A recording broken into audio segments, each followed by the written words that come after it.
UFO researcher and historian Richard Dolan joins us to deliver some insight into the government's so-called Advanced Aerospace Threat Identification Program. Richard, thank you so much for being with us. Now, for so long, the government has denied the existence of alien life, but now it seems they could be sitting on some evidence of alien life. So what can you tell us about this now defunct Pentagon program, and does it lend any credibility to the possible existence of alien life? Well, first of all, thank you for having me on, Paula. I think this is a very interesting development that's happened in this last month. It is true that the United States government for many years has completely denied any overt interest in what we would call UFOs. On the other hand, that's always been contradicted by a large body of declassified evidence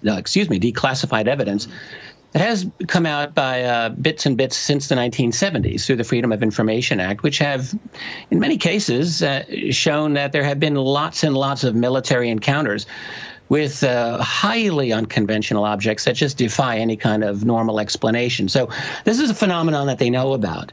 They just don't like talking about it because I don't think that they either don't have full answers and know what to tell us, or maybe they do have answers and they'd rather not tell us as well.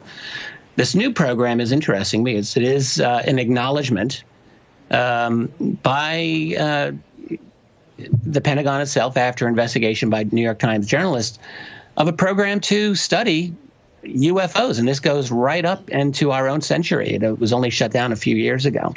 And they've had some very, very unusual cases that they, again, cannot explain. Just as in the 1950s and 60s, so too in the 21st century. Unusual and fascinating. Now, much of the funding went to a billionaire friend of former Senator Harry Reid, Robert Bigelow.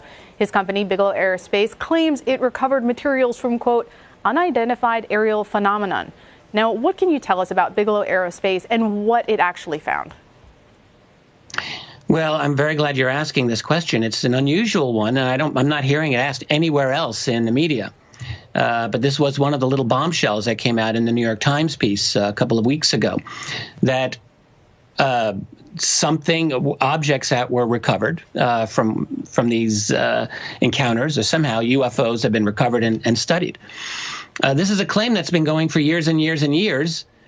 And the government would blandly just say, no, that's never happened, never happened. And suddenly now, boom, here's the acknowledgement that they've been doing it. What nobody knows, or at least what I don't know, is what Bigelow Aerospace has determined what these objects are. But they're a major company. Robert Bigelow has run this company for many, many years. He's been a defense contractor for a long time. He's clearly very well connected, and has personally indicated a strong interest in UFOs for a long, long time.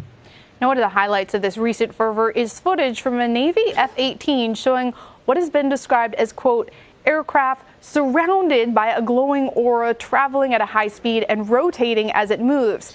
Now, some could argue that this is just the latest in a series of these dubious UFO sightings. But in your expert opinion, is there anything different about this specific account? Yes, I think it's very interesting. And I mean, look, when you look at some of these UFO videos on their own without context, it's easy to be dismissive of them and say, oh, well, that doesn't prove anything. But we have to look at everything in context. And this video was released by the Navy in connection with an incredibly fascinating UFO encounter. The Navy had not a particular object for 2 weeks before they actually sent a couple of F-18A Hornets to intercept. Those are top-of-the-line fighter jets, by the way, and who were completely outclassed by this object that people are able to see on video here.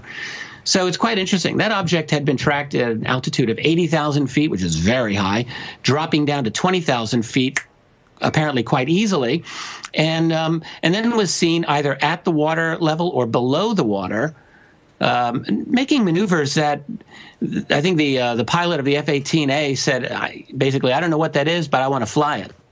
Wow. Richard Dolan, thank you so much for joining us to share your expertise on this fascinating subject. Thank you. It was my pleasure. Thank you.